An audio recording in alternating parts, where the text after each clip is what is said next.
Clock's here still for this 7. Okay. I'm just waiting for Jessie. I thought she was coming in.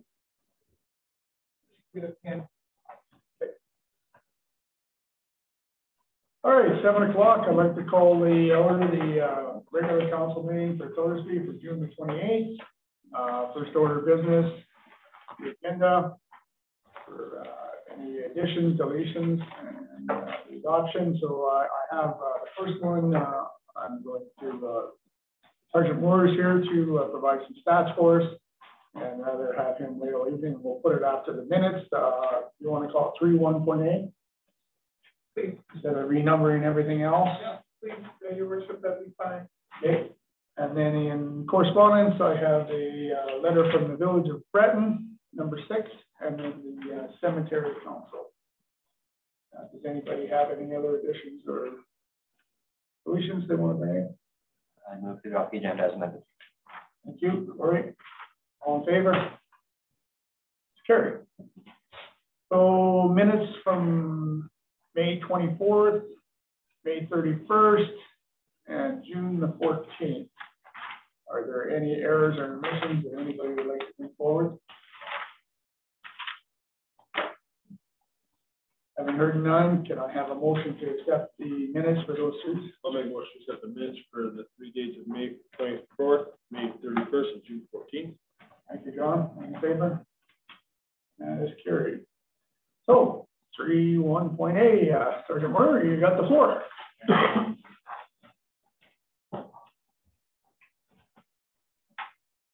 All right, thank you for having me. I know that it's a new council since the last election there, and I apologize it's taking this long for me to get over here to meet you all. So, so I just wanted to come over and introduce you myself. So I'm Staff Sergeant Dwayne Moore. I'm the detachment commander that oversees both the Thorsby and the Breton detachments. We are 2 separate facilities, but we basically run as one unit. So if there's any questions, by all means, just ask at any point in time. What you'll see on a quarterly basis from the RCMP, and I'll run this through Donna there, we'll then forward that on to the council, I guess, for your review. So the RCMP, there about a year and a half ago, so came out with this reporting system. So it's going to be the same right across the entire province for every detachment. We'll get one of these, and then we will send that out to the appropriate council. So for me here, I oversee a number of different areas, so I'll have to go to the Breton, Warburg, Leduc County, Tasco County, so all of these different locations, summer villages. So there's quite a few of those ones that I oversee.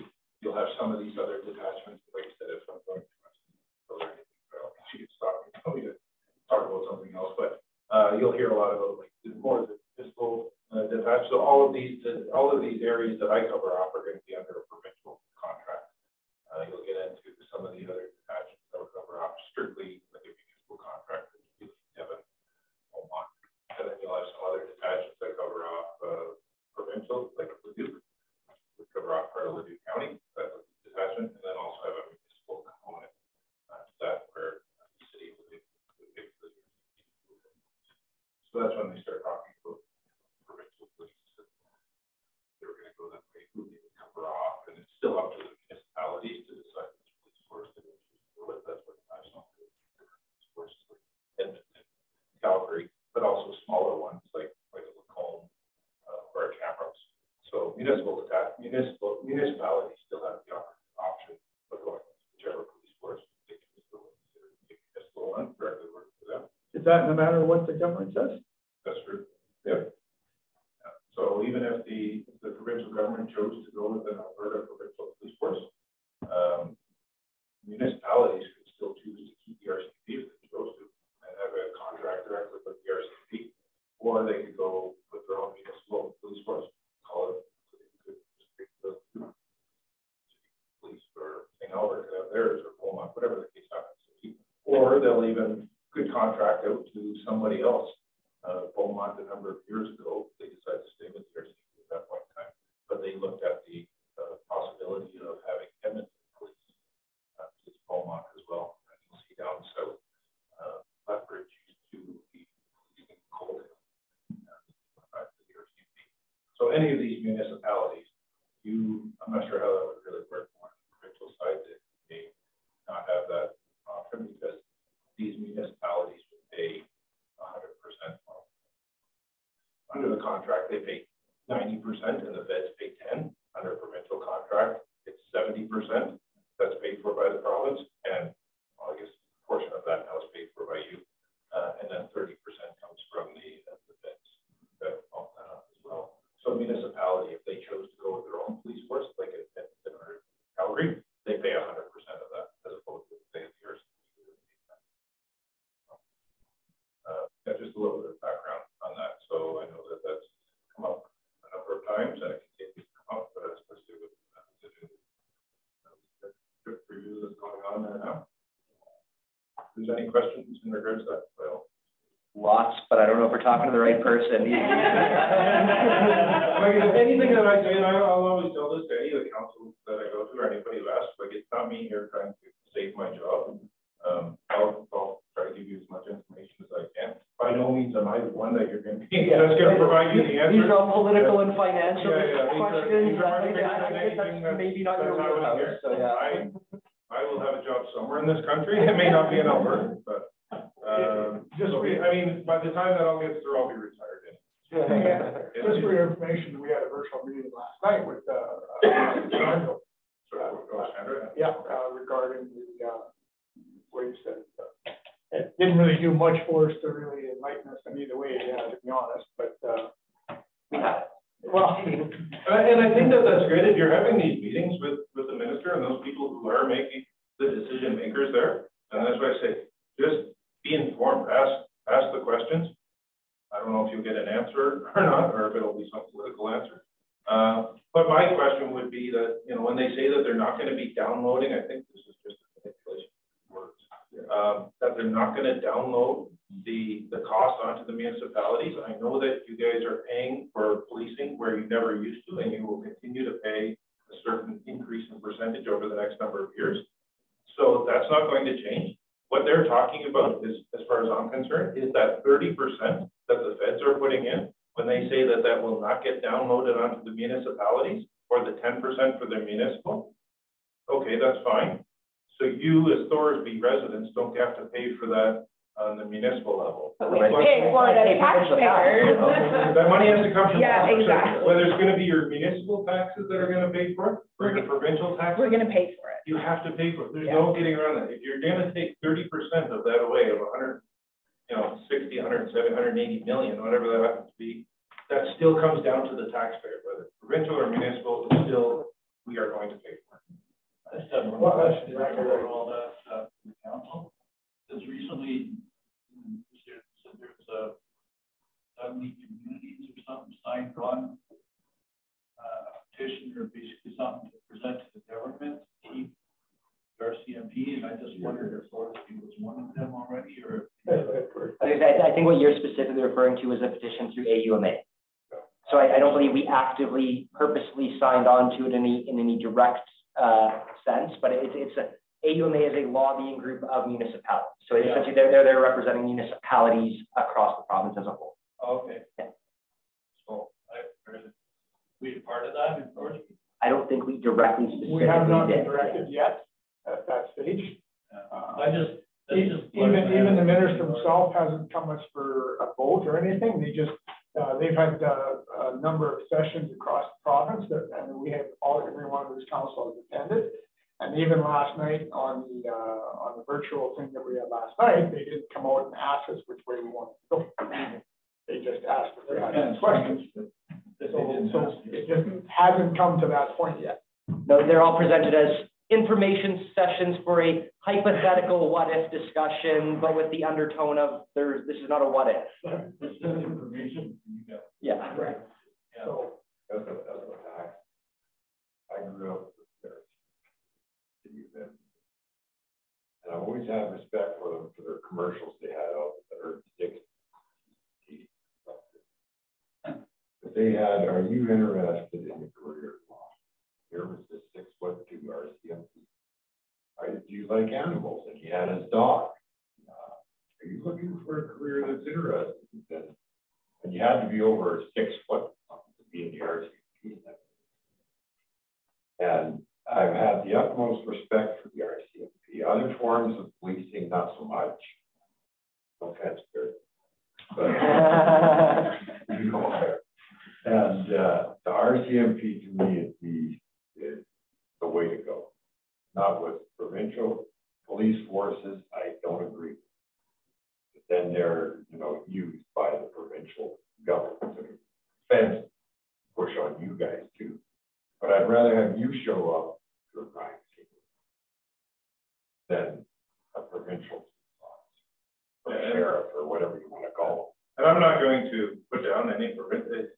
The RCMP is the provincial police force in Alberta. Yeah. We may wear this uniform, which people maybe on the political side will, take that as being the representative from Ottawa. But we are under, the RCMP is under contract in Alberta to be the provincial police force that's here. So whether you have this uniform, you have the other uniform. So when they come out and say, well, we're doing this because we don't have to listen to Ottawa, like I said, the commanding officer who's in charge of K Division is the division of the RCMP for Alberta. Each province has a different division. So K Division here, that's what we're called, K Division. This commanding officer for the RCMP is responsible for the RCMP within Alberta.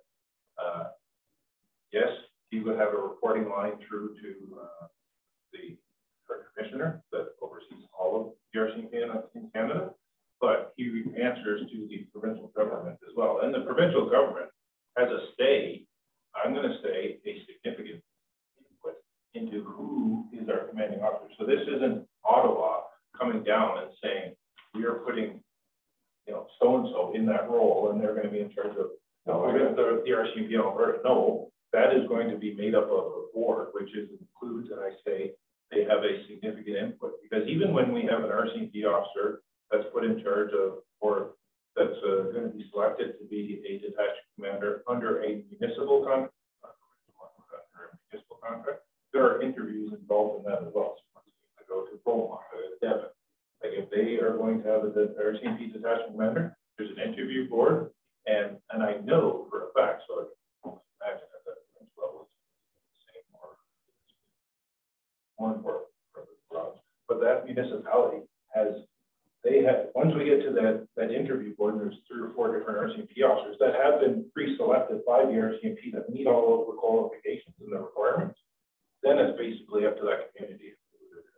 So when they say it's the RCMP and we represent Ottawa, we are the RCMP is the provincial police force on the contract here. By the provincial, I mean, like sheriff. At this point, they haven't asked us for a decision one way or another, but I'm not quite sure when it comes, and that's something maybe we will have to do sooner than later to make a decision. And I'm not going to say that the RCMP is perfect by any means, and nobody's saying that.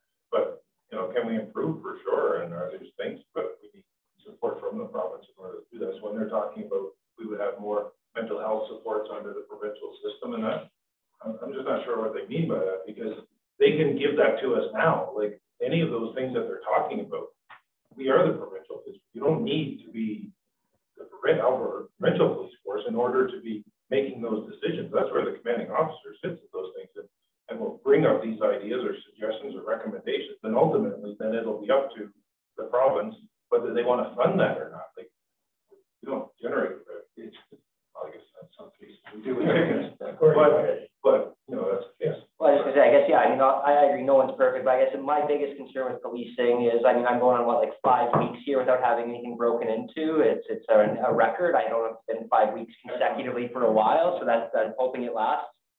But it's, whether it's RCMP or provincial, the catch and release judicial issues are unrelated, and the staffing levels are unrelated. In my mind, whether it's provincial or you guys, there's nothing that you could be doing that would make it so I don't get broken into without having more boots on the ground, and more boots on the ground cost more money, as far as I'm concerned. Am I missing something here? No, well, that's the thing when they say that, if you went with the provincial police force, you're going to have additional people working in your community. Well, I'm not sure why that's the case. You could. But it costs money, and so why can't exactly where we're disconnected. You actually get a 10% discount on, or a 30% discount on it, because you can put one of us out there, and it's gonna cost you 30% less than if you paid the provincial police member the exact same amount. Well, and I say, don't get me wrong, I'd be thrilled with that, because I get tired of, I don't even call anymore, it's just so routine. Yeah. But at the same time, switching police forces, that doesn't solve my problem with policing. No. Like, I don't understand how that helps with rural crime. I don't know. Okay. Maybe you have some particular insight you could offer, but I don't think I'm missing anything there. I just asked because before the decision was made or something, maybe to have notice so that people could get involved. Yeah, no, I know. For me, I have the total opposite experience from this gentleman. When I was younger, I grew up in Ontario until I was 20 or 21. And the OPP there is really good, of course, as well. Like, and I agree with, sorry to hear this. That either police force, that's good, but maybe the province can get a little more push to the provincial police force when there's protests or other things that get moving a little faster on. But that's the thing, and I don't want to, you never know specifics, but yeah, when they talk about that part of it, it doesn't matter, even in Ontario, the politics, and you're seeing it here now, when they're talking about what's happening there in Nova Scotia, and the fact that our commissioner may have said certain things or got involved on the political side. The politics is supposed to, if there's an event, that's a police issue. It doesn't matter if it's going to be Ontario Provincial Police, the RCMP, Edmonton City Force. The politics has nothing to do with it. no, They're not supposed to be answering to those things. So when they say if they're making it sound like the Alberta Provincial Police would be able to have, if you're concerned with protests, that would be able to be dealt with quicker. Yeah, that has nothing to do with politics. It has nothing to do with, the mayor here in Thorsby.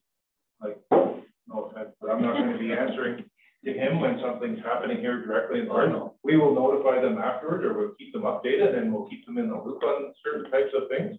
But to be giving direction, that's going to be coming from the police. And it does not matter if it's the provincial police, the RCMP, a city police force, whatever it happens to be. And that's supposed to be set that way, that we're separate. Because if we had to start taking direction from, is it going to be the mayor? Is it going to be the premier? Is it going to be the prime minister? Like you'd never get anything. This has to be done from the police. I appreciate the comments, and go ahead there, Andrew. I just want to put in, I've worked with multiple police departments, RCMP, city police, integrated police forces and stuff like that. The resources that RCMP can provide, I find, are quite a bit higher standard than you get from a lot of the other police departments, whether it be city or integrated, whatnot. And the respect for the RCMP is definitely a lot higher than any other police force I've ever seen. Well, thank everybody for the comments. And, appreciate it. I'll let you continue on. We can go on here all night. In any case, like I said, there's more questions. I can answer those afterwards. That's okay. But so this report here is something that came from feedback that we received from the public, from communities, that they, in order to have a more formal or uniform reporting system. So on a quarterly basis, you're going to be getting this from myself. So the first page there is just going to be in regards to community consultations, and that'll show, I'll get into a little bit more here, over the previous quarter, who I met with in regards to the community members council, those type of things. The next page has to do with the community priorities, and these are what we call the annual performance plans, or APP. And every detachment is going to have an APP, and they'll be specific to that detachment area. So mine might be different than Leduc, so it'll be different than Fort McMurray, whatever the case is. So we, through the consultations and meetings that we have with the community members like yourselves, through town halls that we're holding, through surveys that may be put out through online, those type of things. Like once again, there's certain things that we as the police have to do as our job. So I was just gonna ask, I get you're saying it's by attachment, but I get there's some weird ambiguity with Breton and Thorsby. Do you do that as Breton Thorsby Yeah, or Breton and Thorsby as separate? I'll do Breton and Thorsby as one because Okay. we run as one. But we get that, you know, there's a certain jobs that we have to do as the police. That's not going to change. But then there's going to be what are those other things that matter to that particular community or area. Like I said, I do have a fair size area that I have to take into account what's important there, but most of it is very similar with rural Alberta that my detachments are responsible for. So really, it tends to come out year after year, tends to be the same one. So last year's priorities are the same as this year because that's just how it came out in regards to the feedback that we received. We just had a town hall here not too long ago in Thorsby, and that question came up from our district officer, which is we have 4 districts now. Commanding officer that oversees all of Alberta, and then Alberta is broken into 4 districts. So we're Central Alberta District, and the district officer then was out here at this meeting as well. And that's what he asked the community members that showed up. Like, okay, we went through the priorities that we felt were the important ones based off all the feedback we received.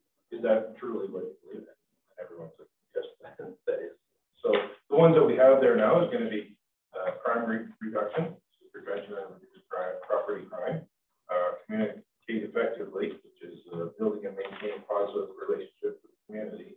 And then the final one is enhanced road safety for self-care operations, self-care driving. So that first one was crime reduction. Like what we're doing there is there's a very small percentage of people all over the province, not just within my jurisdiction here. That's a very small percentage of people that commit most of our crimes in the area. So we have a term for them, which is prolific offenders. We will then be monitoring them on a more closely basis in order to, because the big thing is when they're under charge and they'll be put onto certain conditions. Some of those conditions can be very helpful for us, like a curfew condition is a good one. So we can be checking on them when they're supposed to be in their house between 10 at night and 6 in the morning or somewhere around there. Because any of these conditions that's put onto somebody like that, so that if they are not in their house, that is a criminal offense. If they're put on a condition not to drink alcohol and they're caught intoxicated, that's a criminal offense. And if they're on a condition not to have contact with so-and-so and they're with that person, criminal offense. So all these things that are not illegal to the majority of us become a criminal offense for them. And then we can arrest them on that. We can put them, once again, it tends to be a long drawn out process, but we can bring them back through the process, put them back before in front of the justice of the peace, then they'll decide whether they're going to be released or not. So they may have committed an assault and now they're just not at home, or they may have committed multiple property crimes.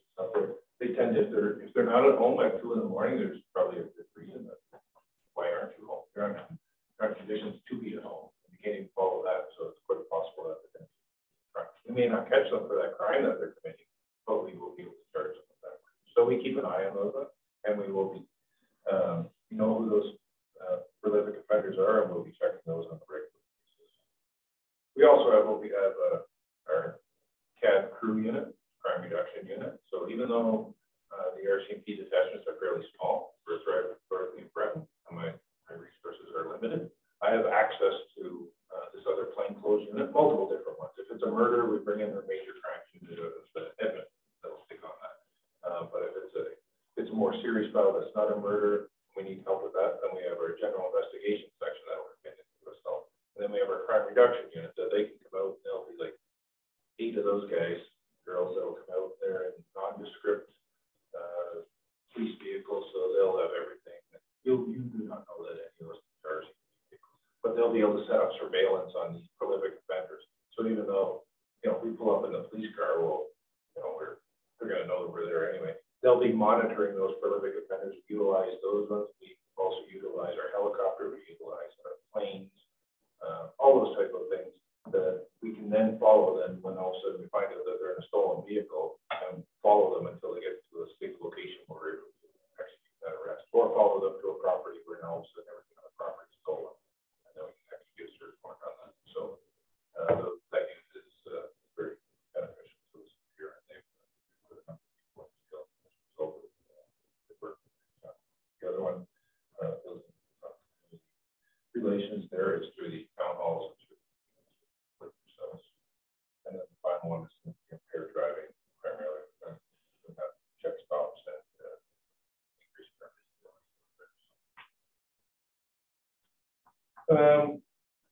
You'll also get a number of stats and stuff there, so take it for what it is. I can make any stat look good. If they're going up, I have a reason for it. If they're going down, then that's good too. So, but I know that over this last quarter, the stats, like the property crimes going down, we have a few of these prolific offenders that are in jail. As a result, you can see it's just a direct correlation between who's in jail and not in jail, and then the crime tends to go up and down in regards to that. The one item that has increased by 129%. An increase in this case is actually a good thing, because that means that that includes failed to comply charges, which are these breaches. So because we breach people more often, we have an increase in those number of charges. So that's actually.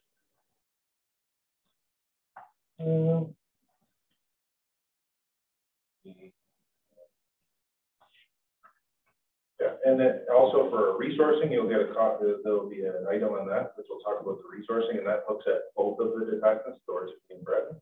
So right now we're basically just a little bit dated. We're one short on a corporal spot out of Breton. I have somebody in the acting role, but I have made the selection, so I hope to have him coming from. So I hope to have him here in the next month or so. So at that point in time, we will be staff, which is an anomaly for most detachments there, that they'll lost sick leave, or they'll have a hard vacancy, which means that we just don't have somebody in that position at all, and we're trying to fill that.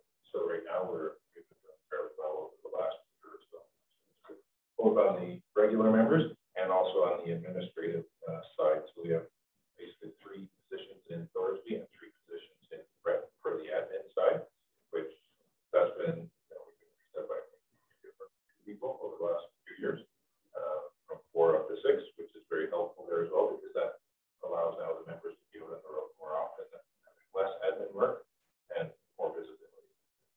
So when you're talking about the stats, obviously I haven't saw this yet. I'm assuming we'll get it from administration at some point. That's fine. But just, I know the last few of these we've seen over the last couple of years, that a lot of the domestic sort of issues were kind of fairly steep increases. That kind of leveled off a little bit more. I know we were kind of all just chalking up to kind of socioeconomic instability with COVID, but has that kind of gotten a little more reasonable yet? Yeah, I'm going to say it has leveled off, and it's still out there for sure. Yeah. I think it's gone up. Yeah, it did over those couple of years, and I think that's where everybody was just working from home or not having to leave their houses often. So as a result, more opportunity for conflict. You lose your job and bills are tight or whatever. Right? Yeah, but exactly. As long as it's kind of normalizing a little bit, I guess was my concern. Yeah. All right, and then anything else that happens to come out there, so like there will be, we try not to overwhelm people with a whole 100 different things. So the other couple of things that have come out that we're trying to promote there is like the RCMP, the Alberta RCMP Act, which people always they'll come out, here it comes up from time to time as well. We don't even know who to call, put the phone number in. So again, everybody has their smartphones, have that app. So they've come out with that Alberta RCMP Act. If you're looking for crime stats, if you're looking for online crime reporting, that's another one that we have. So certain crimes, like more the minor type crimes, like you're talking like theft under 5,000, mischief under 5,000. Like if it's an assault or an armed robbery, we don't want that to be done to the online crime reporting system. But these would be that you came home and you have to find that your garage was broken into or something like that. You'll still get a response from the police, but that's something that you could just sort of report online.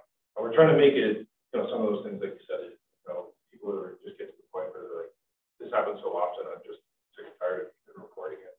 Well, we do need those things. I know it can be frustrating, and I'm never going to say we're going to make every single one of these calls, but even the minor ones, like where I would say, looks like a minor line on my stats, like suspicious, I always get back to suspicious vehicles, suspicious persons, those type of things. Like those are very helpful. We may not get to every single one of those because we have a very large area to cover, but our members get to quite a few of them. So any information you get, description of them, the description of the vehicle, the license plate, those type of things. We might even come across that vehicle out while we're on our way out to the call because they've left. Well, that could turn out to, lots of times it's just somebody just working in the area, whatever the case is, but we don't know. You're going to be the best person that can tell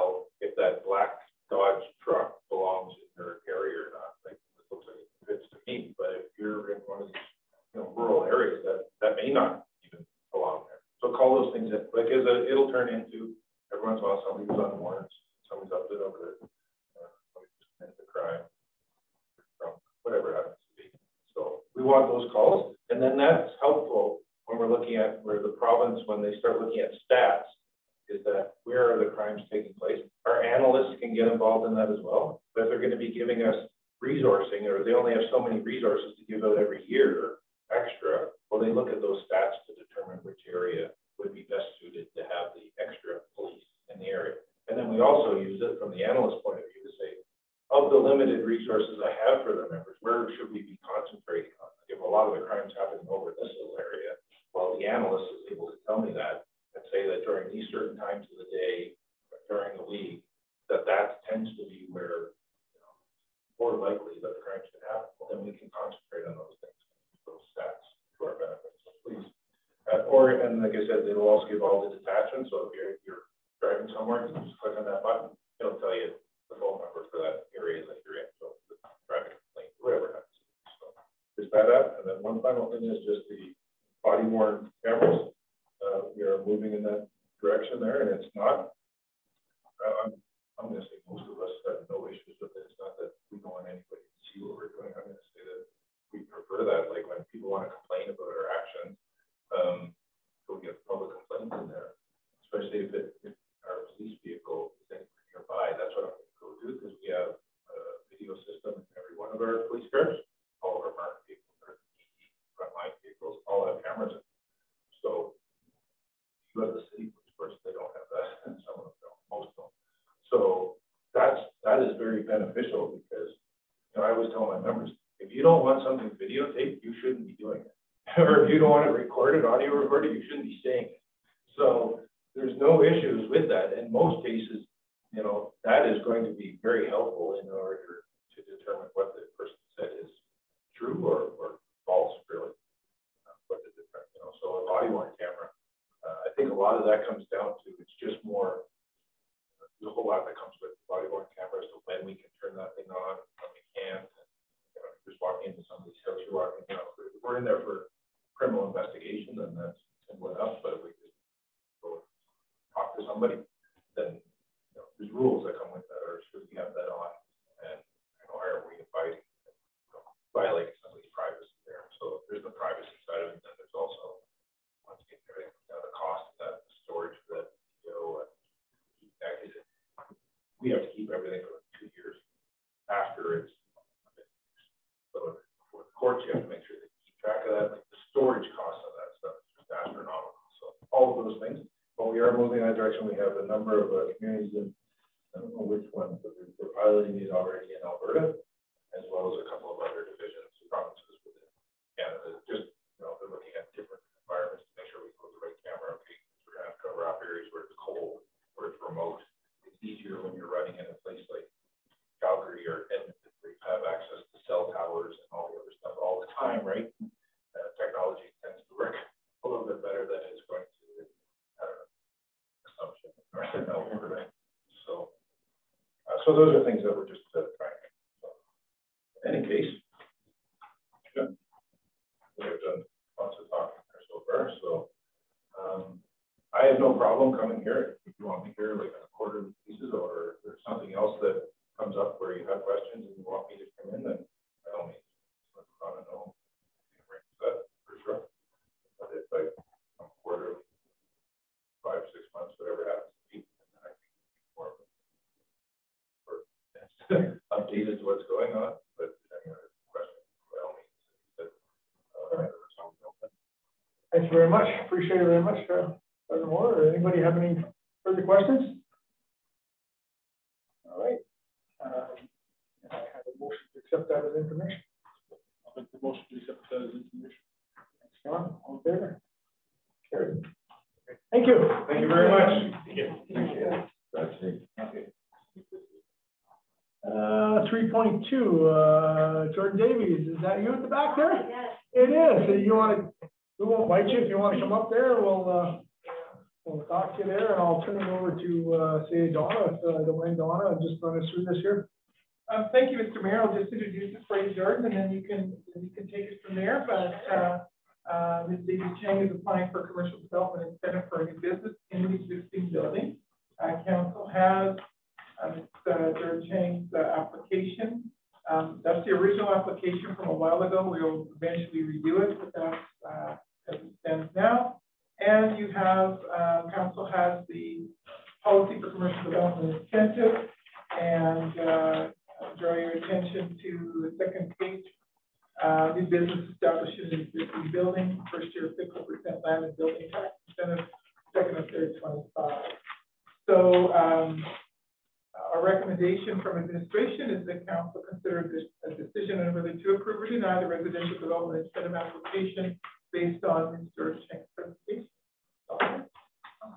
I don't have anything prepared. One of my patients told me there were tax incentives. I just set up this here in Dr. Hunter's old building. Yeah, I filled out the form, and if you guys have any questions, you can ask me. All right, well, thank you very much. Well, I mean, you know, we have this policy, and it would be up to administration to contact you to satisfy all of the requirements in here. She has, your worship. She has satisfied them all? Yes, she has land titles, etc. And Mr. Chang is a new business in an existing building. You want business? Okay, so then basically it just comes down to a decision from the council here. Can you add anything else on? Like, I mean, really, basically, it's in writing. And so when I first saw my one thing, I was like, whoa, wait a minute, because I knew there was it was based on the rate of investment put into a building, but that was only for businesses that are actively renovating, not for a new business. So yeah, as far as I can tell, it all is just a very clear cut. That's what the policy is. Yeah, exactly. So I mean, it's you're here. I don't see the issue. I mean, I noticed the one note there, important note, and that's nothing to do with anything else here. That this policy should be reviewed at council December 2017, and that's probably something that we should revisit. It was reviewed in 2018. It was? Yeah. It was. And then we left it as was to evaluate further. And as we were talking about since election time, we do need to make some changes. But so we've evaluated it twice, and both times it was determined we need to reevaluate. We're going to bring it to you at COW in July. Yeah, exactly. Okay, that was my point. So if you're going to do that, then so I guess there's nothing really else to do, but to have a motion to accept the application and apply it as per the policy. Sorry? I provide direction to administration to approve for the new business stuff in existing building tax incentive, presuming it is up to the standards of administration that it meets the requirements. Right. All in favor? Gary, there you go. Great. It wasn't too hard, was it? Thank you. Have a good night, everybody. All right, how's the business anyhow before you go? Great, yeah, everybody's really nice. I'm glad I came out here. It's been really good. Oh. So. I like that I don't have to drive so far. I know. We all go to here. Good to know. Thanks, guys. Thanks. Your neighbors on the, there's a folder for you on the counter. If there are any ones, this place. Great. Thanks, guys. Have a good night. Thank you. All right, the next item, the delegation goes to ratepayers groups. I guess that would be, that you, Dave, there? I was going to ask a few questions about something else, but I see something here on 7.2 that CAO recruitment. We have a CAO sitting right there. Yeah, an interim CAO. So make her permanent. That's a discussion for us, yeah. No. That's a discussion for all the ratepayers. She's our employee. I don't care what you say. You have a perfect pair of people here working. If you don't like it, maybe you should look at what you're sitting there for. Got nothing to do with what you think. Got what to do for good of this town. What's your belief I here? think maybe That's why I believe in everybody else. addressing council appropriately. This is getting a little out of hand already. Yeah. So, yeah, we'll just do this respectfully and, are you by yourself, Dave? Well, no, I've got a few people, but Okay. if that's the case, then we'll inform you now. I'll go for a petition. Yeah, because I'm not going to catch around. Okay, well, I just, you know, we all middle of an audit and you're gonna switch CAOs? Or Audit for an annual, You can't an even annual afford ongoing it. recurring affair, just so we're all on the same page. So we're always in the middle of an audit because we're an ongoing entity, just so we're all on the same page. Oh, stop that bullshit. You're looking for a new CAO in the middle of an audit. That means a lot. It's an point where it's an annual audit. Can we maybe have a delegation just get to their. Okay, that's the whole point. Is the CAO recruitment. Who was hired on an interim contract, yes. Yeah. So that's And it's you're on the agenda, we're gonna discuss it. CAOs in the middle? No, it's not, Corey. Yes, it is. No, it isn't. Okay, well, I mean, we're not here. Okay, we'll do it by petition. Yeah, like, as a delegation there, if you, I guess the procedure would be to send a letter and we can discuss it. You got no money to pay for what we have to pay anyway, according to your own budget. And you can smirk all you want. I'm working good with the tone and the demeanor and the approach. I find it's fairly condescending. Too bad. And inappropriate. Too bad. Oh. Okay, well, we're not going any further with this, I guess, and, No. you just leave it at that, and like, if you want to send a letter, Dave, or. Well, it will be done by. Okay. All right. Thank you very much. Mr. Mayor, if a petition comes in from a ratepayer group, the administration verifies the addresses. Okay. Thank you. Move on in 3.4, electrical sign decision. Yes, Mr. Mayor and Council, we chatted about committee of the whole meeting about regarding the decision of the location of the electrical sign purchased in 2021. As indicated in the committee of the whole meeting, we can't move it further up from where it is now because that would interfere with transportation right away. It also interferes with the chamber sign. They do not want that sign moved. They will not cut that sign down. We have to respect that. So our second location was at our green space, just on the road to the industrial park. There's that sign there that's now that pole sign. We can move it there. Transportation has indicated to me that all I have to do is send the location along with the copy of the permit, and they will just consider it an addition to the permit. We still can't advertise. I talked to, I wanted to make sure that I had another update for electrical. To put electrical in there is about 35 to 4,500, and of course, that would be a non-budgetary item, right? Because the sign was a grant, and the electrical wasn't considered in the grant. So council will have to make that decision whether they want to release those funds for that. So what we're looking for is it's better to put it up. In the summer, council wants it up, so we'd like to get started, and we certainly appreciate discussion. One thing I just wanted to mention, Your Worship, just for the benefit of council here, if you see me on my phone tonight, I told His Worship that I'm on it tonight because I'm on call to the focus tonight. So if anything happens, I'm on it, but so you know that I'm not Facebooking or whatever. So administration is seeking the council to discuss and decide on if that location is appropriate, and if you wish to release funds for the electrical to get it up and running, and then we can let the sign company know. So install the base and install the. Does everybody know what we're talking about, the new location? Does anybody have any discussion on it? I think it's a great solution. I think that, you know, if the Chamber of Commerce wants to go with their stuff, with their sign and fix it up and clean that area up, we should respect that and let them do it. So I don't think there's any great detriment to us to moving it back that little bit. Yeah. So I think if that's the case, can I get a motion to go ahead with the relocation of the sign and the all that goes with it, including the electrical? Yeah, it's a roundabout figure. When I talked to Jerry Bassett, that he figured he said if you could indicate no more than probably 4,500 and roughly 3,500 minimum, you can work with it now because there's a pole there, there's a power pole there, and so forth. So he was quite familiar with what he has to do. So that's what he, in my professional opinion, that's all it's going to be.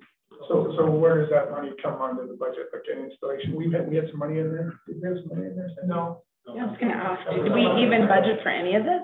No, because it was. And don't we still owe on this one? Yeah, but that would have been That's last under, year. that's part of the grant. Yeah, it's not part of this It's already existing been budget. allocated last year, maybe. Yeah, so it's sitting on the books as a payable from last year. Right. And it's been paid? Nope, it hasn't, the last half hasn't. Half But has the money been paid. is allocated from last From year. last year, Right, like yeah. the money It's in the exists. reserve. Oh, that's what I was, Yeah, we don't need to find that Okay, money. that's what I was Pay thinking, that. yeah, it's sitting on as a payable and it was in last year. You have to find the electrical. Yeah, the only thing we'd have to find is the electric. 5,000. Oh, well, there is the utility infrastructure money, which is the franchise fee money, which is explicitly for electrical utilities. Correct. That might be an appropriate place to take 3,500.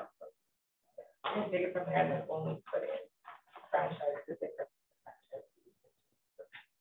and Yeah, well, yeah, it's that pulling it out, installation is covered? subtract it from the From there, current yeah, franchise fees and then prior to Prior putting, to transferring it. yeah, that might be as good of a spot, I guess, as any. Yeah, otherwise you transfer. Yeah, you're just the extra Yeah. transactions for the sake of transactions, yeah. So you're indicating franchise fee. Yeah, take it out of there, out of the allocation. Yeah. Fair enough. The training for it and the installation is covered. We just have to pay the second installment, and that was part of the grant. So in that, the only other thing that I would maybe look at is that there is, the only sign there is from the Haymaker Center. I don't know what kind of agreement was made in that. They have a sign there announcing the long weekend rodeo, whether they made an agreement with us to put that there, or we just put it there for 1 year, I don't know. Maybe you could check with them, and we don't want to have an argument with them about it. Oh, not a problem. That sign goes up in time for the rodeo. We put it up. Okay, in the and spring. that's the case. And so we can take it down. I can call Perry, take it down. We store it for them, and then we put it up and down every year. So I'll just notify. It's just a freestanding sign. Yeah. Go ahead. No, but again, the point of the sign is to have community events and community information. Instead of actively having someone go put up that sign next year, there'll be it's easy to have a video sign say, hey, remember the long weekend rodeo, Haymaker Center, and then no one has to actually go put that sign up ever again. Okay, yeah, just give them a heads up what's going on, that's all, I guess. Oh, definitely. Yeah, we're in contact quite a bit, Perry and I. So we've got a really nice relationship between our two entities. So it's good. Okay, well, then I guess I kind of have a motion to go ahead with the administration there relocating, and did you make a motion? No, I was I didn't think so. clarifying for John there that maybe the infrastructure fees might be a good spot to find the 3,500. That's what I thought. Okay, somebody would like to make that motion? I can make the motion to make sure that the installation of the sign is Basically, all in put favor? together. All right, there you go. 3.5, community hall steel door decision. I don't see anybody here from the Historical Society, but no. I would move to approve the Thorsby District Historical Society's replacement of the community hall steel doors as per the terms of their lease regarding permits and cosmetics. All right. All in favor? Not much to discuss there. 3.6, table motion removal, SDS advisory board. Donna, would you like to get that one over? Thank you, Mr. Mayor. So on November 2nd, the motion to accept the FCSS board as of the regular council meeting of that date was tabled. At the time of the tabled motion, the following FCSS board members were selected by the prior CAO. Glenn McBride, Patricia Waskachuk, Rod Raymond, Kathy Cuzio, Chris Conroy, and David Sagan. So this was tabled, the process, and it still sits as a tabled motion. The process for an FCSS advisory board is we advertise for them. Administration presents the candidates to council for discussion in camera. Decides on the applicant, and if council rises out of the camera, the advisory board is announced, put into motion, and later brought back before council to be acknowledged. After the motion is accepted and passed, administration begins the process of welcoming them, signing their documents and training, and also notifies the county of the board's appointment. The process to bring motion off table, table motion when passed may only be resurrected by a motion to rise from the table. So you're rising that motion from the table. So council makes a motion to raise the motion. Motion made by Councilor Rash at the at the November 2nd council meeting. Then here's the motion that's required tonight. Move to rise from the table the motion made on November 2nd, 2021 at the regular meeting council under agenda item 5.2, made by Councillor S. Rash. The table FCSS advisory board appointments at the time and duly passed by council. The motion, once passed, can now be discussed. A new motion is then made after discussion to align with the proper process to appoint advisory board members. So that's a really long motion. I understand that. It's a lot of work, but it keeps it parliamentary appropriate. And that way, then you can discuss it after that motion is made and passed. And then you can provide a new motion to advise administration or to direct administration to move forward with the recruitment and process of advertising for the FCSS advisory board. So when you say to appoint the advisory board, do you not have to advertise first? We do. We advertise first, and then we prepare the applicant's packages for you. We discuss that in camera, and council discusses it in camera, makes their decision because you need 6 advisory board members, and then you come out and you announce your choices for advisory board members. That gives us the go-ahead, Your Worship, to begin the process of signing them on, training, orientating, etc.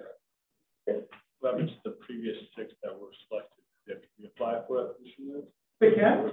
They would have to apply like everyone else. Yeah, they're not precluded, Councillor Miller, of applying. They were just appointed, I won't say improperly because that's a pretty strong word, but it just wasn't following the typical process of appointing an advisory board for council. Because council, all their boards and committees, council has control over appointment. Well, no, they were recommended to council to have council appoint them, and at that time, at the meeting, they were to be appointed by council. We declined to because of objections. Some members, we felt that we should have a more formal process and a more defined advertising and who and when and why, and create an actual structured policy which doesn't exist at present. That was the discussion. Right, it doesn't. So. Yeah. Okay. Perfect. I just didn't go into all that detail in here. But fair, but they weren't actually ever appointed. They were brought to council to be appointed. They were. Well, they weren't chosen by the CAO. They were chosen by the FCSS person as well. Which historically has been, again, if we're going to talk about creating a new policy, great, we need to have that discussion. That we haven't ever actually had that discussion. Usually, council has appointment of boards and committees policy.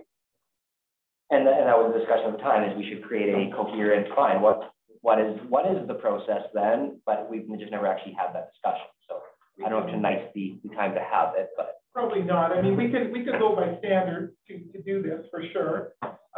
We can bring you. I think it's a great point to bring that policy to council before you appoint this board. So you pass that policy first.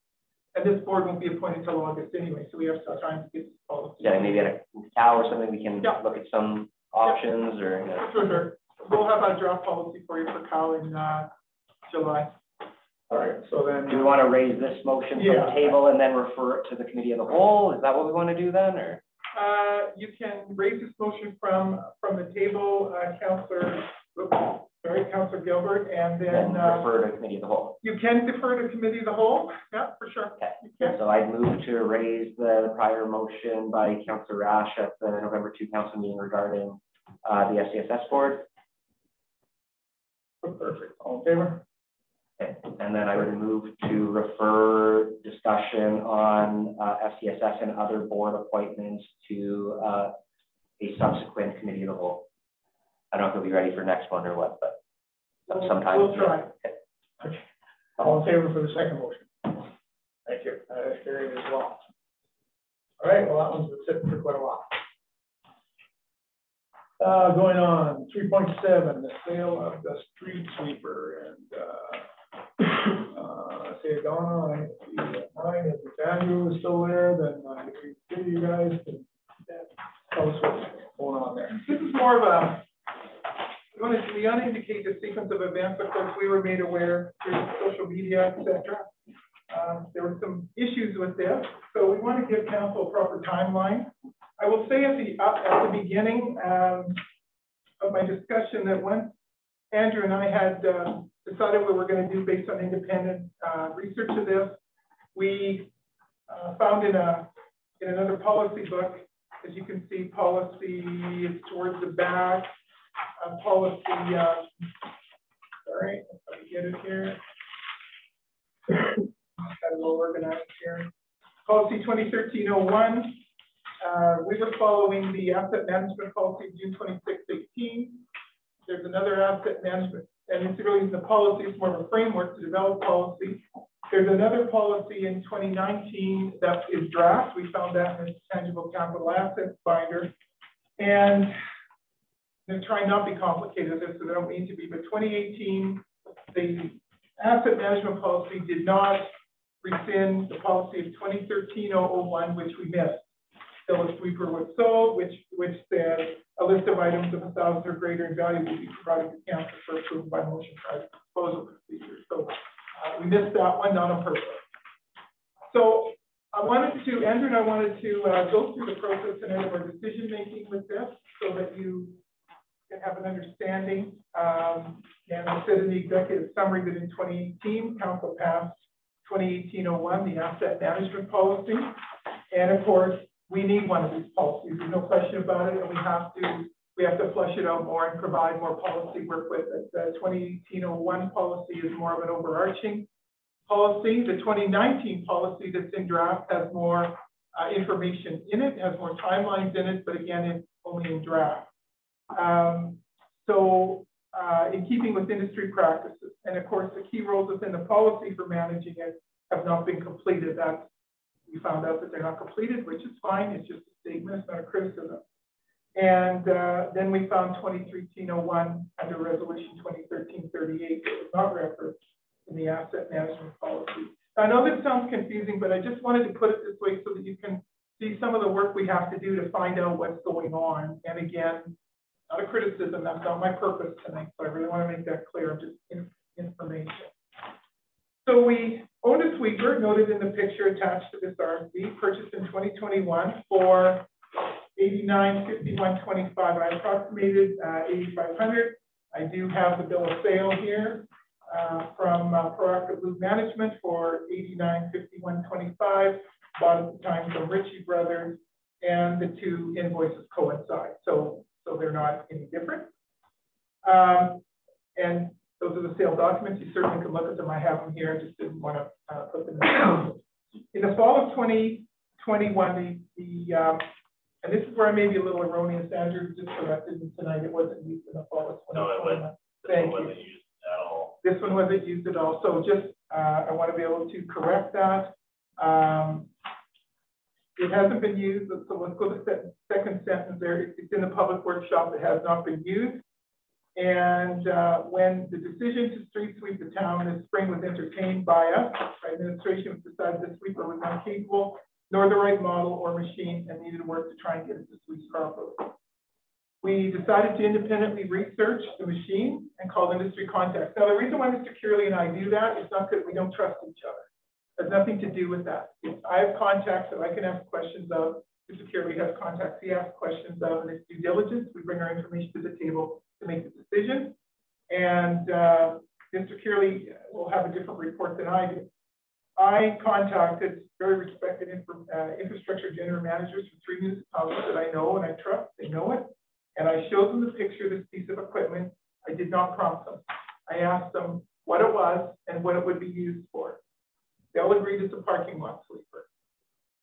They agreed it's not set up properly to clean curbs and gutters. It can't, it's not set up that way. The reservoirs for water and debris are not large enough for a town or municipality. And indicated it may start to throw rocks because it can't get in those curbs and gutters appropriately. When asked, and please strike, administration received many complaints of that issue because it's a different unit. When asked, the value is indicated in its current condition between 2,500 and 3,500. So based on their opinions and the work we'd have to put into it, which Mr. Fairley will discuss with you, we made a decision to sell it to Ritchie Brothers, and proceeds of the sale was 2,500 minus commission.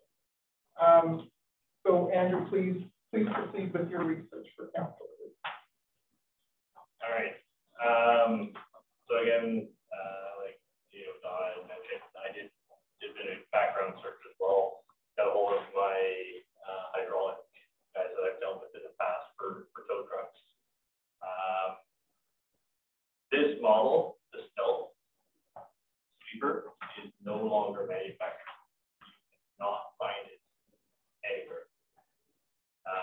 closest that I came to for the model that we have is called a hammer. It's almost identical. It's actually a little smidge larger than the one that we had. But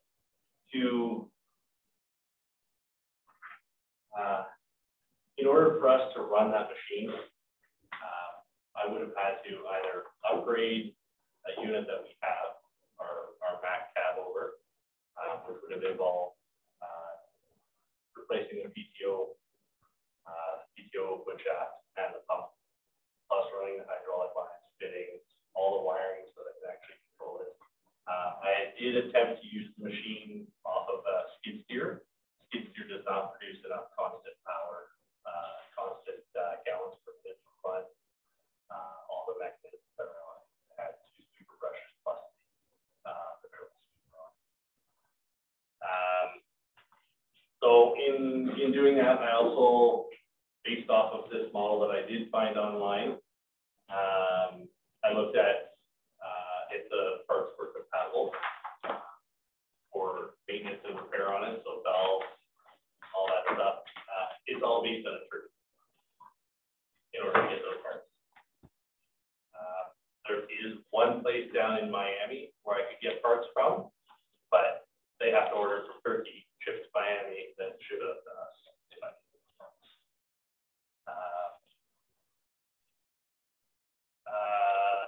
Retrofitting the Mac, like I said, basically replacing the PTO that's on there. That's a 1,000 RPM PTO that's on there. Max this unit can run as a 540 RPM. So I'd have to do reduction, hydraulic pressure reduction that I have to put on it as well. And our labor alone is minimum 8 hours, $125 an hour just to retrofit that truck. Then I looked into a used tractor. Cheapest tractor I could find was over $5 grand, and it was like 70s tractor. Can you explain to me the difference between this, which is more of a sweeper, than the one that we rented out this spring, where the guy goes around there and flushes it down and everything goes into a tank and all the water and the mud and Yeah, so the company that I had come out and actually do our street sweeping, that is a complete unit. So you actually drive that unit. The storage tanks on it larger, the water tank on it is larger. It is specifically designed for doing. it doesn't spit the rocks all over the place, or they all do spit the rocks. They're for the most part your curb brushes are metal. Metal strands, so they all do spit rocks to some extent. The difference between this model that we had and the bigger ones is they have all the additional brushes on the front, kind of like when you drive behind a truck that's hauling that fifth wheel. They've got those brushes that hang down on the back to help prevent the rocks from kicking. The new machines have that kind of stuff on it to divert the rocks from being thrown around. This machine doesn't. It has 2 brushes that stick out the side and the drum. So when you operated it last fall, how did you do it? If there was no PO or anything? Like I said, I hooked it up to, like, I didn't actually, it's never been run around town. What happened? It's never been run around town. No, because I couldn't, I hooked it up at Public Works when we first got it, hooked it up to the skid steer. Right. And the skid steer doesn't have enough constant gallons per minute to keep everything running.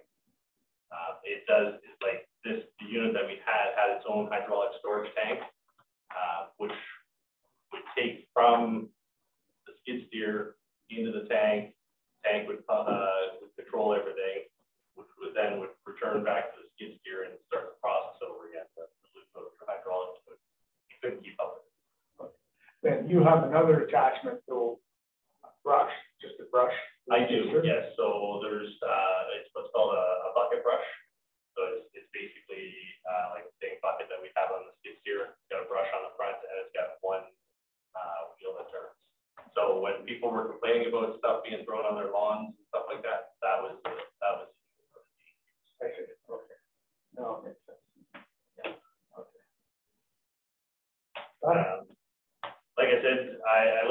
some tractors, and I know, back when we were originally looking at these, one of the comments that,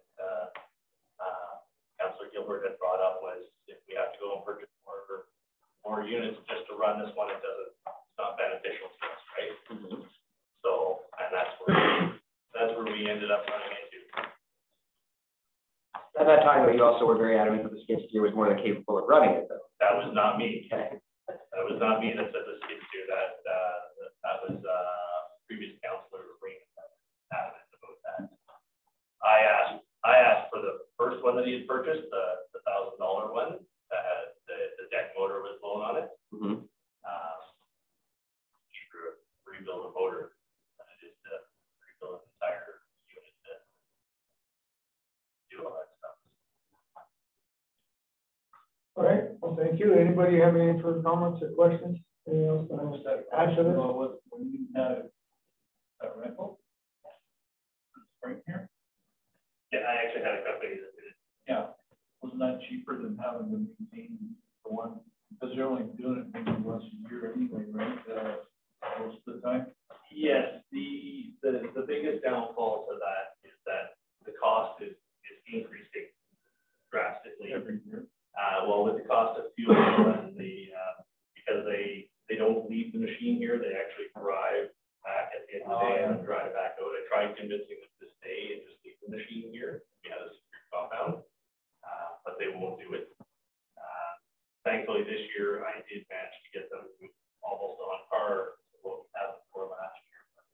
I just kind of wondered, because having your own piece of equipment, you only use it once a year. So, well, it definitely would be nice to have it constantly, like when we do the repairs on the street, being able to tidy up after those.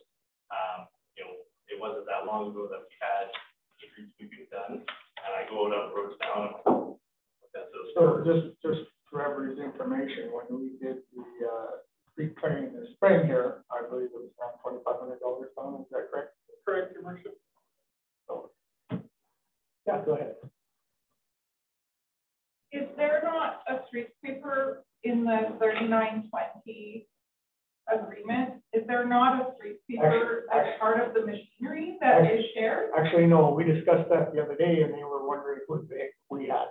So they do the same thing. They rent it out. They all rent it out. Yeah, there is no equipment sharing component of 3920. Yeah, that's not, and that's one of the complaints about what is 3920 doing. That's one of my complaints is why are we not doing things like sharing resources and equipment? There is no such agreement. There is no such equipment sharing. Calmar did, I don't know if they still do own a street sweeper, that they did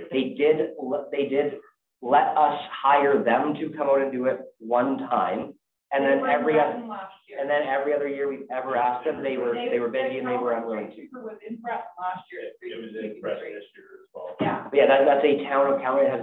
There is no equipment sharing component of 3920. They are working on it. They'd like to see something like that in part of their policies, but right now they're not that. They are looking at it. The other portion to that, street sweeping tends to try and be done before the May long weekend. Yeah. I'll never get it from Calmar. No. And now this is just for my own personal information. That all the streets are being swept in town.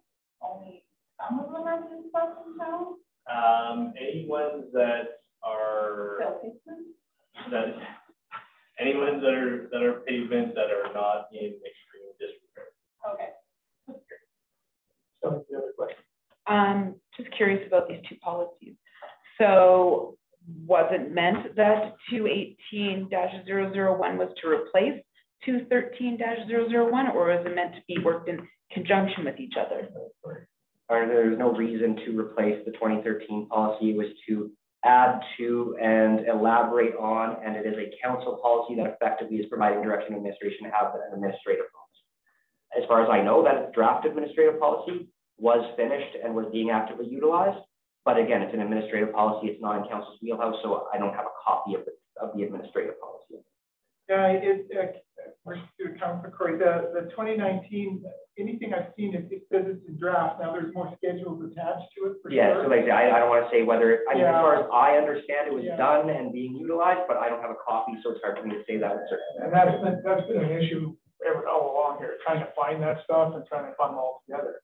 Like I say, I know the council side of it, we did, and we were happy with, and it wasn't meant to replace the 2013, it was meant to significantly build on and elaborate on. Yeah, and I don't disagree with that. I was looking for like signed policy copies.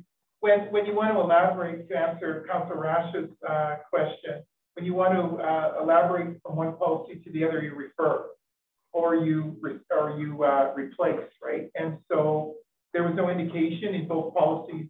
They both actually marry each other. Actually, they could be into one policy.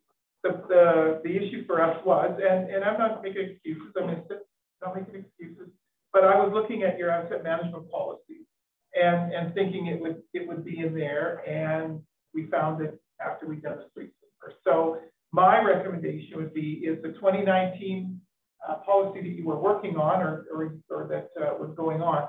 I want to be able to elaborate on that with more asset management documentation, put the structure or the sale of assets and or destruction of assets in that policy.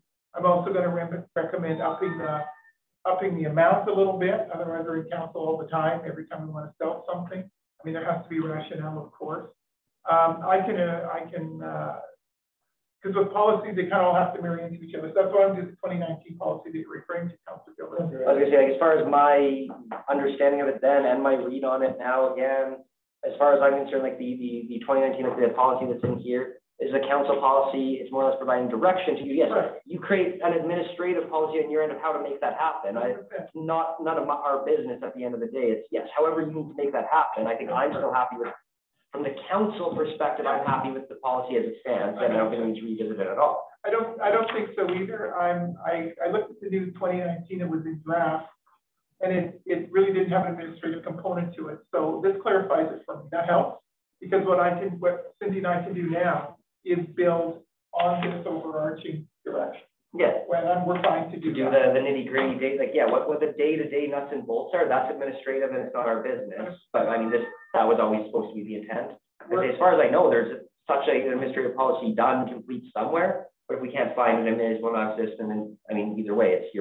that's your prerogative to redraft at that point if you wish to. Happy to do that, believe me. Thank you for that clarification. And the other clarification I want to make is when I indicate that we can't find stuff and find policies, it's not a negative against any other administration. We're finding that the server is so improperly mapped. When I say mapped, I mean people are saving stuff all over the place, right? And again, not a criticism. It just makes it hard for us to find it. That's why we missed the 2013 policy.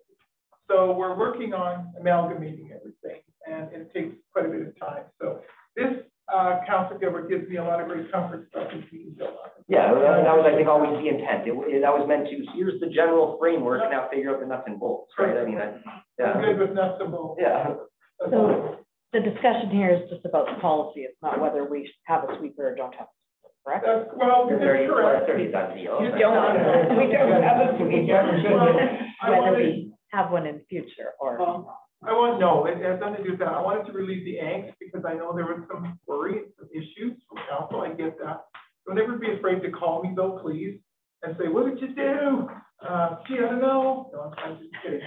But, don't ever be afraid to call me, because nothing that we do is ever intentional. We miss something, and we own up to it. But what our discussion around with Councilor, on behalf of Councilor Gilbert right now is, it gives Cindy and I the opportunity, more me right now, to start building the nuts and bolts of this, like disposal of assets, purchase of assets. How do we control our tangible capital assets? How does Andrew and his team build on that? Fleet management, all those kinds of things. That's what this is for, and it gives us that opportunity of summer to really think this through, because we'll present this at the 2023 budget. This will need it for the 2023 budget. So if I caused any of you any worry or any embarrassment, my humble apologies. But it just wasn't a tool we could use anymore, and to put the money into it that we can't use it makes no sense. So we need to have equipment we can operate. So that was our decision-making process, and I can be censured by council right now if you so choose, because I understand that that's part. Sounds exactly. I mean, it's done, and we couldn't rescind it. It was already sold. That would have been the other option, but it was too late for that. So thank you very much, both of you, for looking into this, and, I guess. We could get it back, they'll collapse on it.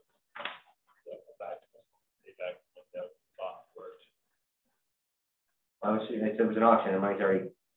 I worked at Richard Brooks, they'll collapse for stupid things, they collapse it back to us. There is that possibility. Don't say that. I've seen a lot of a lot less. Heading back on the table. So, all right, well, I mean, we're being very transparent on things, and like you say, exactly, we're not trying to hide anything, and that was the reason for putting it on the agenda, so everybody knows the whole story on it, and, you know, what's done is done, so, I guess if I could have a motion to accept this report as for information. Like most of this information. Thank you, John. All in favor? That is carried. All right, I don't believe there's any CA reports or CFO reports. We'll go right to correspondence. I received, I guess yesterday, a letter from the Village of Breton. I'll just take the liberty of reading here. This year, the Village of Breton was celebrating our 65th anniversary of the incorporation on July 1st. We would like to invite you and your council to attend our exciting day from breakfast to fireworks. This year, we will begin our celebration in the morning of July 1st with a pancake breakfast at the community center, parade at noon, elementary school, all season pig roast and barbecue, catering a pig roast dinner with all the trimmings. Tickets are available by pre-sale only at the village office. Once they have the entire day's lineup, they will forward the brochure to our office. And Breton always has enjoyed a healthy turnout for our Canada Day celebrations, and they're very proud and thankful for the volunteers to make that event possible with our events, emphasizing the importance of family-oriented activities. So, yeah, it's been going on forever, you know, like, and I explained, I was talking to Councillor Miller on the weekend. Breton had their Heritage Days.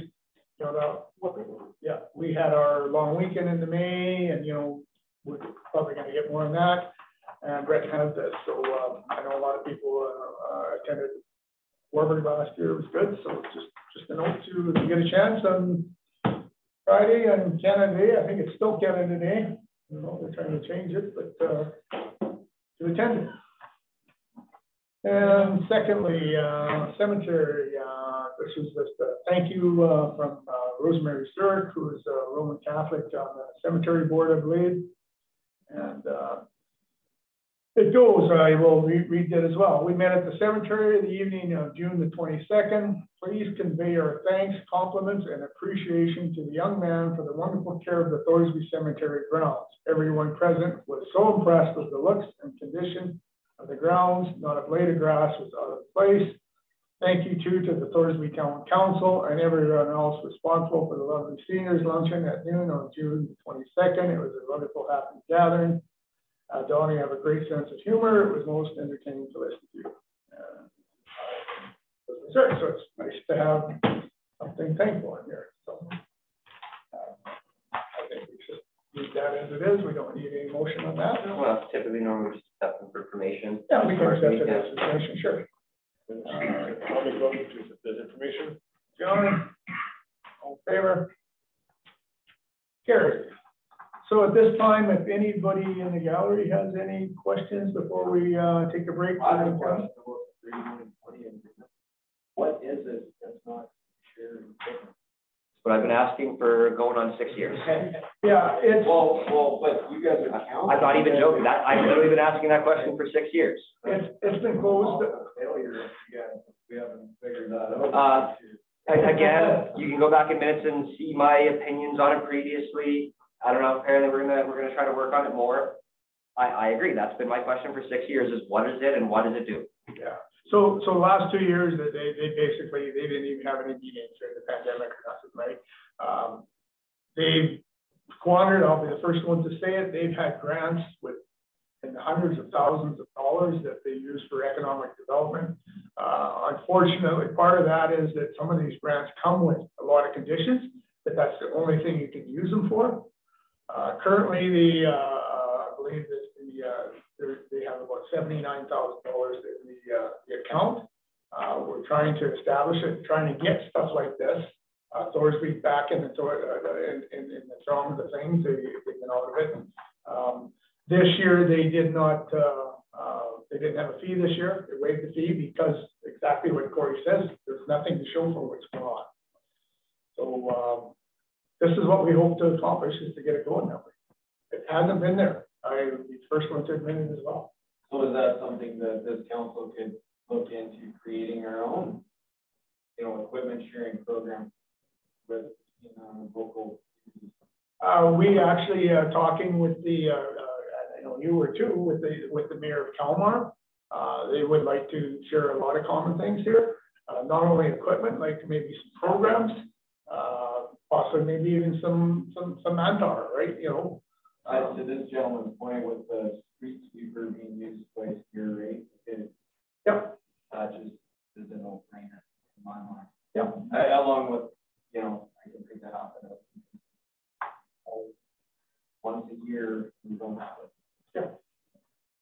No, again, even staffing, I think more specialized areas, a town of our size can't afford to justify a full-time payroll and HR person. But hey, between all the municipalities, now maybe we can, instead of just subbing out to a, you know, a faceless third party. And now we have a dedicated HR person, maybe they're only here one day a week, but they actually exist.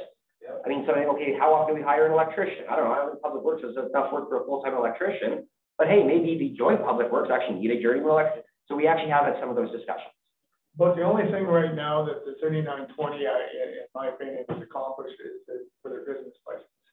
If you were to buy a business license in Thorsby, it's extended to Warburg, Kalmar, and Brett. You don't have to go on the truck.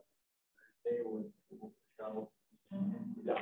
You would have to buy the business license for the municipal you're in. Yeah. And then for additional $50 fee, you then can go on the 3920 Alliance, which lets you work in all 4 municipalities.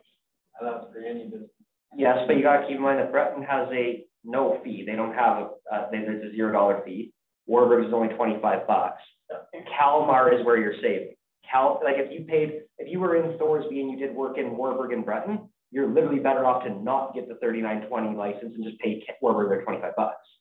The only way that the $50 makes sense is if you're from somewhere else trying to work in Thorsby or Kalmar. That's the only situation that actually makes it viable. So getting a unified fee would be nice as well. And, you know, one thing I can say as well is that, you know, I mean, they've got a new president there, or chairman, and going mayor from Warburg, and got some new thinking in there, and they're hoping to revitalize it on September, what is it? Remember the date, September 28th?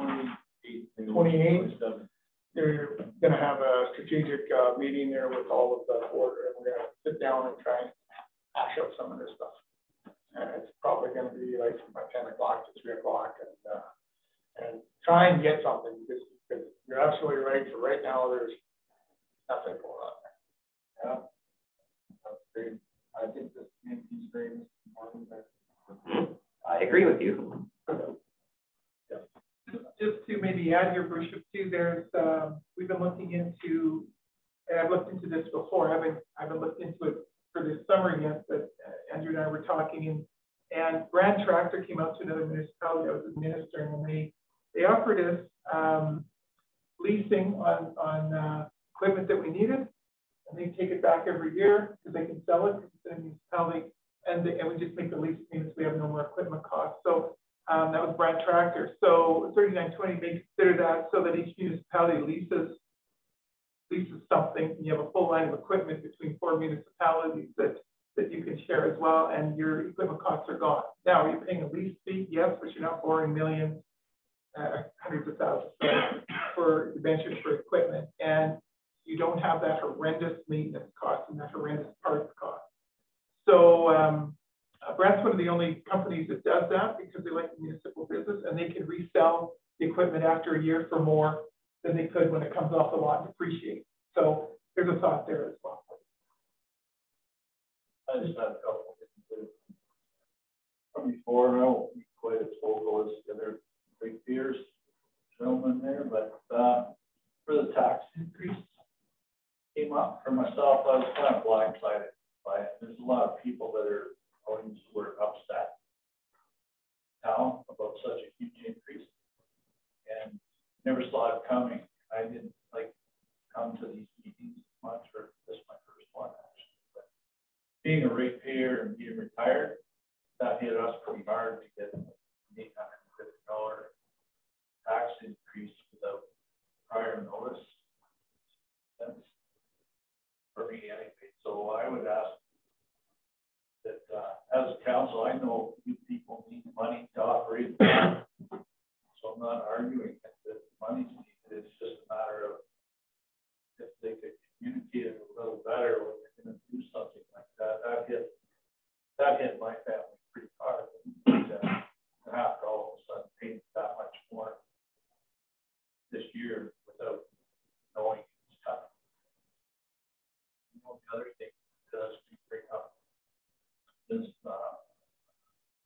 CAO, what I read before in the target was about $250,000 severance. That was for one person or more people, it doesn't matter in that sense, but I just kind of wonder, you know, with all the mix-ups and everything else, it was in such poor shape. Couldn't that person have been just given the boot for cause instead of seeing out a huge severance package? I mean, I've been in management before, and it's pretty easy to have a case like where things weren't up to par at all, to just put them down the road in that sense, instead of paying out that much severance. Yeah, I don't know all the details. Yeah, I wish I could give you some more details on it. I don't know, under FOIP, we have to be so darn careful on that, but two of those employees weren't even working when we took over. I guess, I don't know. There's more than one, I just kind of. How far can I say on this here? Not much, I don't think, but. I don't expect you to, I just, in that sense. But, all I can really say is that's, what you said is not true. I guess maybe I can say that much, and that's about it. Yeah, just the information, the way it was presented. And it's unfortunate, like I say, because all of that, when you're dealing with stuff that you're dealing with legal and personnel, you do it in camera, and then you're subject to the FOIP laws. And that's all I can say is that, you know, all that money was in the budget, so you can speculate where it went to, and I unfortunately can't give you any other guidance on it. Yeah. That's fair enough, but I'm just saying if it was a severance thing, it's a lot of money to screw up the town for this year's budget by paying that out if they were that bad at myself. Well, like I said, I wish I could give you a lot more details, but I think it encompasses when you make many. a settlement like that, it's always you can't comment on it. No, we can't, and I don't know, see, Donna, I don't want to step on anybody's toes, and I don't want to put you in the spot, and I know we have to be very careful what we say. Councilor Buckley, do you want to say something before I do? I was just going to say, I think it encompasses many situations. It's absolutely not just one situation. Yeah. Well, I have a question then that, you know, that's behind us. What are we doing different? Because I see that a new CAO is on. What are we doing different this time around? Considering we're sitting in a room with an acting CAO and CFO right now, that we're not in danger of those. I mean, maybe we are. We don't know what happened, but I just want to make sure we're making the right decision by jumping into another situation that's going to screw up our budget next year or the year after that. Yeah, well, at the present time, I can tell you that the CEO and the CFO contracts are, I can tell you it's back enough, it's $113,000, and it's to interim, and it's to September 30th, and then we have to look at it at that time. But I think Steve is more saying, what are we, like, I mean, obviously the CAO is our employee. She's in charge of all the other employees. Yeah. But what Steve wants to be ensured, I'm guessing from what he's saying, is that those situations aren't going to happen again under the new process. Yeah. Whatever. So I mean, obviously we've learned how things shouldn't be done, I would hope. And moving forward, we realize what is needed in regard to the union agreements and things like that, processes that perhaps weren't followed, that should have been followed.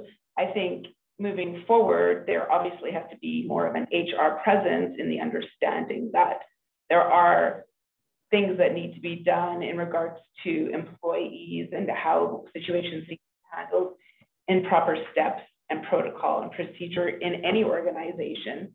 And we just have to make sure that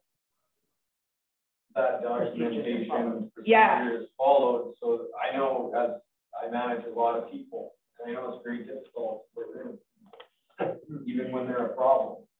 But I also know 100% how I can do that without costing my company money.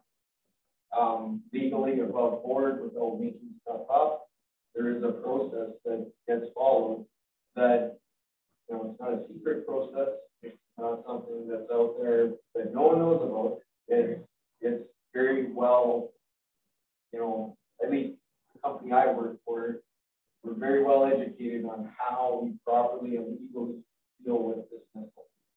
And I'm assuming that there was a reason people were dismissed or whatever.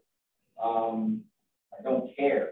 I just want to know what we're doing to go forward, to make sure that you know, we're following all those on down the road. And, you know, even more than that, maybe a better vetting process to get that person in the chair. We're looking at, when we post the listing, we're looking at the extensive interview and vetting process for potential candidates for CAO. We're not just going to hire the first one that comes in and hope they work out.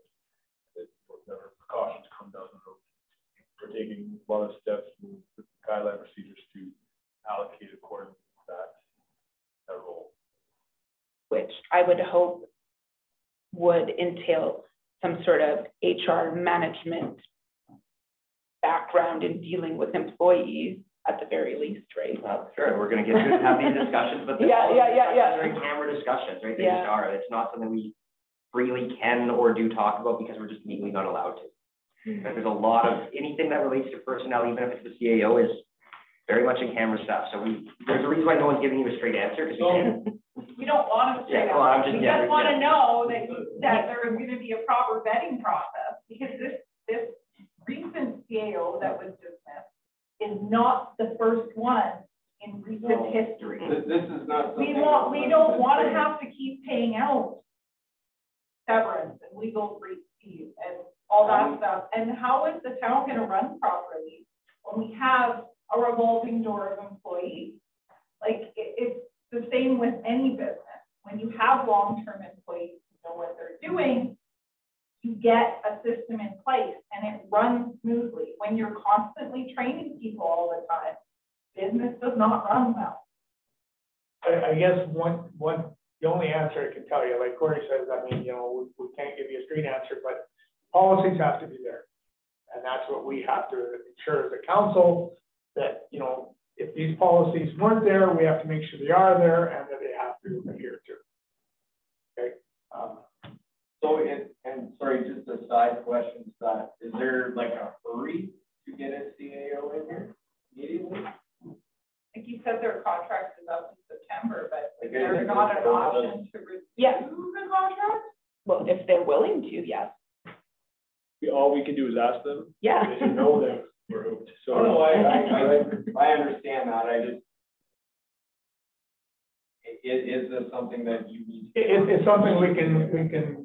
I mean, originally, when was the first one that went to June 1st, right?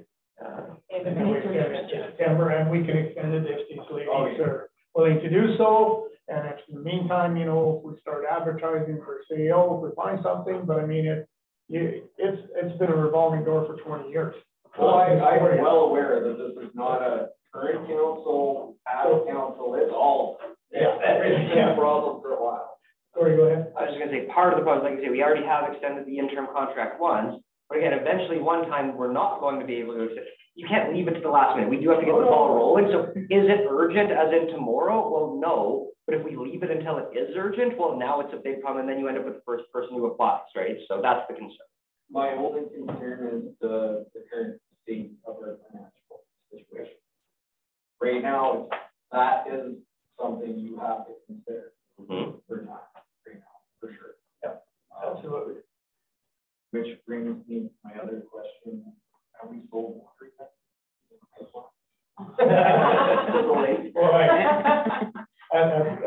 not a tough one. No, we haven't. We're still waiting for Donna. We're still waiting, I believe, for our word from the government on the grants. Yeah, I can update you. Yeah, it's a process. So I 100% and know it is. I'm not here to bug you. No, I'm here to help. No. So if there's something I can do, I can take a shovel. Come see me. I can update you on since the last council meeting, and there's small increments, right? So you're right, we're waiting for the government grant, and and that's to look at the infrastructure of Malhurst Bay and the 7 summer villages, and they're going to assess infrastructure. Not the water quality or anything, just the infrastructure. I have made contact. I have a contact in with the chief of Irwin Skin First Nation, Irwin Skin Band, because Master Chief has reserved land south of Malhurst Bay. There's federal money that comes with that. The chief and I hopefully will have a meeting before the end of July or August, so I can present that to him and talk to him about it. I'll ask the mayor to come with me for protocol, and the CFO to come with me for protocol, and our team, the water treatment men, because they're very smart. Andrew, we'll have like a delegation. That's what the chief appreciates. We'll discuss with him about, do they want to get off their well water at their similar grounds of Malhurst? If so, we can begin the federal process of applying for grants. Alexis Nakota Sioux Nation, 5 months ago, received $12 million. They've been in for a little bit, for a year. They received 7.2 from the feds and the rest from the province, and they are pipe and water. It has nothing to do with our watershed or anything close to us, but they are. I'm also familiar with the chief of Alexis Nakota Sioux, and I have an appointment with him coming up in the next 3 weeks to find out how they did it, because I know the chief very well. It's part of our corporate contact that we do. So that brings us in federal money. So one of the things we're considering too is we have a small group of us, like internal staff and that are working on this water, but we'd like eventually another citizens advisory committee that has expertise, that has help. We're also in August, the town of Pinoca has taken advantage, and I've got to be careful what I say because they don't want to say too much. They've taken advantage of a little used MGA opportunity that's been there for a long time. The municipalities don't take advantage of. They form commissions, but they typically don't form municipal corporations. The Minister of Municipal Affairs has indicated, hey, it's sitting there for you. We're not giving you grants forever. Figure it out and make it work. Pinoca has piloted it, and it's starting to work. I was speaking with the mayor this morning there, and we'll have a discussion from them as to how it works and how we want to make it work, and then bring everything back to the table for discussion. So the fingers are out there. We're working hard at it for sure. Do I have any concrete news? I think what I just said is pretty concrete. So we're working on it, but love to have your help. Yes, I have been meaning to come down. That's right. I've been waiting.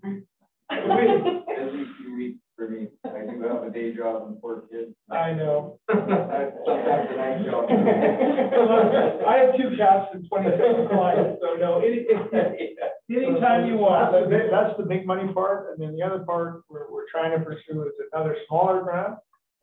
This Water for Life grant that we're talking about there, that's big money. That's for infrastructure, pipelines, you name it, in the millions and millions of dollars. The other one we're trying to get it is for bulk water, and that one might be a little bit more immediate than the other ones. When it comes down to it, because installation is a lot easier and a lot quicker. So you're talking like a install rate of yes, somewhere would be part of the grant, and decide where a spot is. I mean, when I drive to Warburg and I'll confluence to Warburg, when I see tankers there lining up for frac water, buying bulk water, and I know the wells are just as close to Thorsby as to Warburg, it peeves me that we can't get that money. We can sell our brown water too. As a matter of fact, we've measured it. We can get a tridem and that turned around in there, so which is a good idea. And I was going to say something else too and we're looking at a system to be able to have backs and sewage trucks dump into our raw water, right, Andrew? Sewage was in. Thank you. Unit and utilize that for sale. Right. And this system, and there's a grant for it in its entirety. It's $360,000. There is a grant for it in its entirety. It sits on its own set of skids. Am I correct? Single skid. And let's say I'm backing up a back truck to it. I punch in my code or my credit card. Let's say I've got some some lubricants or some affluent in that tank. That tank, the hose will shut down and blow it back in my tank. It doesn't come in our raw pond. So we have opportunity to dump and then sell our brown water, right? Right, Andrew? Okay. I don't want to misrepresent. So there's lots of things in the works we're trying to get together. There's been no decisions. Once we have some more meetings and decisions, I mean, we bring this back to council, of course, because we don't operate as an entity, but we're working real hard to get a bunch of things going.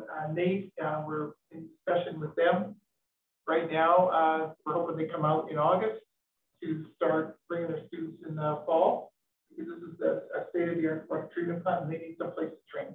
And that is a go or tentatively? We're working on it. Yeah, we're working on it. And the other thing that our water treatment plant professionals indicated to us, that if we get the right grants and we're pumping water to Mulhurst and so forth, we may look at a potential, depending on the engineers and so forth, but a water treatment plant at the intake, not a big one, but treat it there, and then use our water treatment plant as a big pump, because it's huge and it can pump. So utilize it that way, but that's some of the discussions the engineers and our water treatment professionals are having. So lots of fingers. We're trying to do a lot of stuff, because water is, from my perspective, from a business person, and because both Cindy and I care a darn lot about this town, water is your salvation, not tax. I firmly believe that. So do we. We're working hard.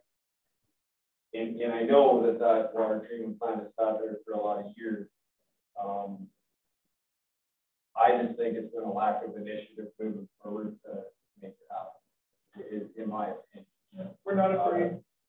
So I just, again, I'm here to help, not yell at people. So, you know. Well, you come see me anytime, or if you want to go for lunch, I can go for lunch with you. Maybe I'll make that. There we go. We can do lunch. Yeah, we're kicking a lot of tires, so we're hoping to get something. Any other questions here? Going on this ratepayers comments about being blindsided, just wondering, at the end of June, I don't know if it's too flippant to offer this idea, but would it be a possibility to offer an extension of tax payments with no penalty? Like for a month or two, if that helps people. I just feel Oh. but I just mean that, you know, I didn't expect it, and that's a real big jump. But you're one of moving here a year ago, and then taxes aren't too bad, and then all of a sudden, and that's what I found with somebody else that moved here last year, and she felt totally blindsided this year. Yeah. Excuse me, sir, if you don't mind, what's your name? Joe Verbees. I think Councillor Musson, I mean, it's up to council if you want to do that. I know you're going to lose money. It might help some other people anyway too, but I mean, it just took all we had all at once. Yeah. There's arrangements that can be made. Yeah. So you're not paying. I think when, again, COVID, everything said, we changed stuff around, and it might have only been for the 1 year, but I think we changed it just in general. Whereas as long as you enter into a monthly payment plan, we don't charge you the penalty. Right. So if it's the end of the month your taxes are due, sign up for the payment plan. Yes, your payments will be twice as much as if you've been paying them since January, but you won't get late penalties at least. Yeah. Right, so that already exists. It's just a matter of they have to set up the payments. You can pay 50% of it now, and then spread the other 60, or pay whatever you want now and spread the rest over the next. So that $400 increase I don't have money for because I wasn't budgeting. Can I finance the $400 and you wouldn't get it? So there is already a mechanism if somebody were to come inquire. Yeah, there is for sure. And I just want to let you know that's actually, it's being utilized. I know one person to do that. Yeah, I think lots of people have signed up for purchase since taxes came up. And I think actually to do that, Tracy, we probably need a bylaw and stuff like that and everything, and update it, and we wouldn't have probably have time to get it done. Well, I know the province or the country offered the tax extension, 2 years ago when COVID hit. So it was an exception. So I just thought if it were you can go up. That were if you came in tomorrow or Thursday and said, Yeah, we're down to the nitty gritty here. Yeah, as long as you've made arrangements. So I guess that's the big thing. If you just haven't addressed the problem, pay your penalty. If somebody says, okay, gee, shucks, I need to do payments, that already exists. And that was in the like press release as well about the monthly payment. But I think your Councillor Munson's point, and I'm taking that pretty seriously. I think one of the things we have to do, one of the things that's important we do is advertise our budget meetings differently and better, because our budget meetings are open to the public. Yeah, heads up, it's a little. Yeah, we did in the Target for sure, and we did on the website, but I hear what you're saying. A lot of people just see a calendar and they go, yeah, whatever. Yeah. But I think we have to do more robust opportunity to say what we're doing that day in the budget, come and see if this pertains to you.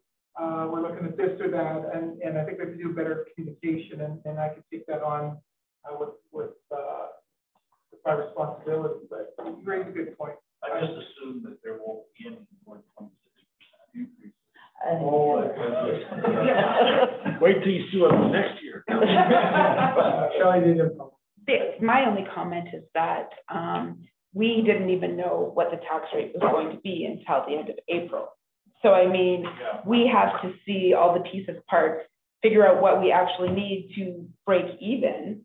And then by the end of April, and then we didn't even pass the bylaw until May. So, I mean. Go ahead, Sid. Yeah. Well, normally, we would be doing this. We would be doing it, like, you'd know in December. Yeah. Kind of where you're sitting, but because of the situation, there was no budget, and we had to do it from January to April. So we had no idea beforehand what it was going to be. They're already, everybody knows, they're already really high compared to everywhere else. So, I mean. And I think because you're a new resident, you weren't here when they dropped it 20%. No. So. And didn't know that it was. Didn't know that it was so temporary, so. Yeah. But it looked pretty good. When of course, when we bought our house, it was already none down. of this stuff was ever mentioned. Yeah. And our budget cycle is supposed, we'll be starting in the 2023 budget in September. And it will be passed by December. And then adjustments. December. And then adjustments. Then the adjustments, spring adjustments come every May. That's normal for every municipality. So you'll have an idea, you get your assessment in January, so you see your house assessment. We make the spring adjustments in May. And that's the cycle we're supposed to be on. We missed it this year because that'll help, or after this one, steady for. Because it is back to the, like, it is at the 2019 rate. Yeah. So, like I said last meeting, I said really realistically, Thorsby hasn't seen a tax increase in 3 years. I read that, but it didn't really matter. No, I know. All right, thank you.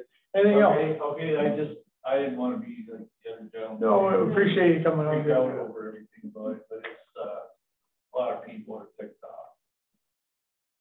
It did come back like that, and a lot of them didn't expect it from the ones that I talked to. Especially around. Yeah, I'm not. My bill's pretty big. Yeah. I'm right now a single income family. Yeah, I pay like 4 or 5 different property tax bills. You can imagine how impressed I am. Yeah, I can. All right, well, thank you very much. So we're going to take a short break here, and then we'll go into our comments. Motion to take a recess and get back in town. I'll make that motion to take a short recess. 15 minutes. All in favor? Thank you.